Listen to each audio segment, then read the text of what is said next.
you are a fluke. You are a separate event.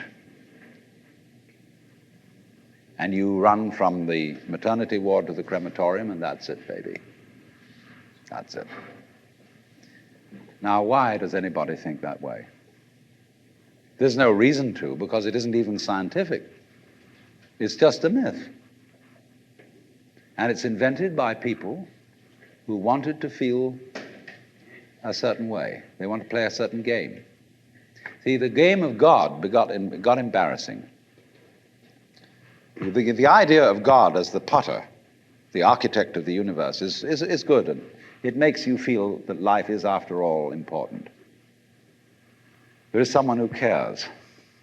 It has meaning, it has sense, and you are valuable in the eyes of the Father. But after a while, it gets embarrassing. When you realize that everything you do is being watched by God. He knows your tiniest, inmost feelings and thoughts, and you say after a while, quit bugging me. I don't want you around.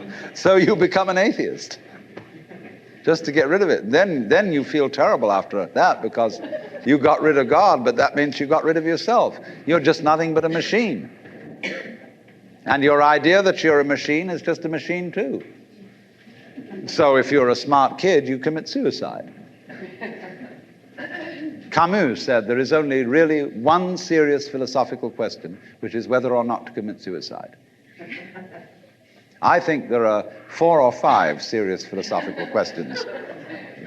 The first one is, who started it? The second is, are we going to make it?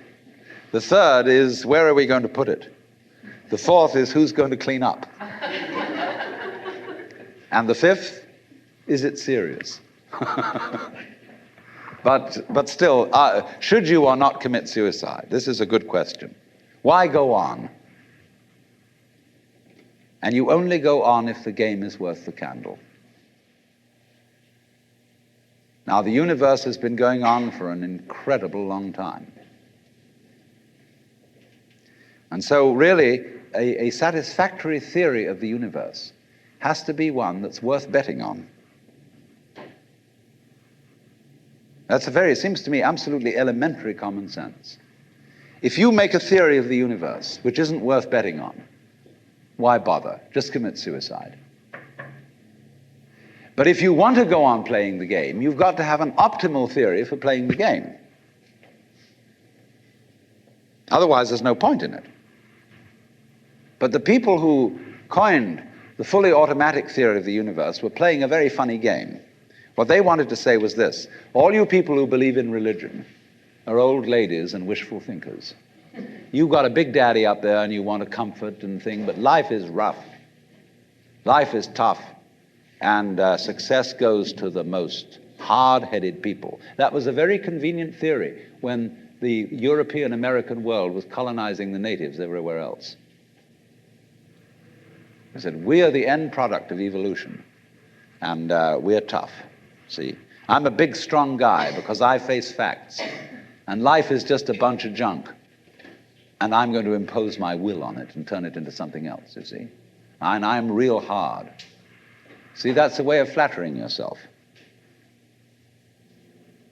And so it has become academically plausible and fashionable that this is the way the world works. In academic circles, no other theory of the world than the fully automatic model is respectable. Because if you're an academic person, you've got to be an intellectually tough person. You've got to be prickly. See, there are basically 2 kinds of philosophy. One's called prickles, the other's called goo. And prickly people are precise, rigorous, logical. They like everything chopped up and clear. Goo people like it vague. For example, in physics, prickly people believe that the ultimate constituents of matter are particles. Goo people believe it's waves. And in philosophy, prickly people are logical positivists and goo people are idealists. And they're always arguing with each other. But what they don't realize is that neither one can take his position without the other person. Because you wouldn't know you advocated prickles unless there was somebody else advocating goo. You wouldn't know what a prickle was unless you knew what goo was. Because life is not either prickles or goo, it's gooey prickles and prickly goo. And they go together like back and front, male and female. And that's the answer to philosophy. See, I'm a philosopher, and I'm not going to argue very much, because if you don't argue with me, I don't know what I think. So if we argue, I say thank you, because owing to the courtesy of your taking a different point of view, I understand what I mean, so I can't get rid of you.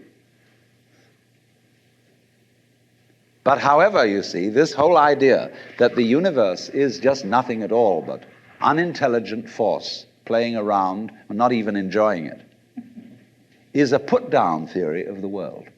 People who had an advantage to make, a game to play, by putting it down and making out that because they put the world down, they were a superior kind of people. So that just won't do.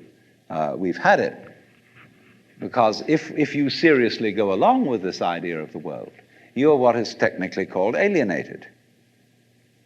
You feel hostile to the world. You feel that the world is a trap.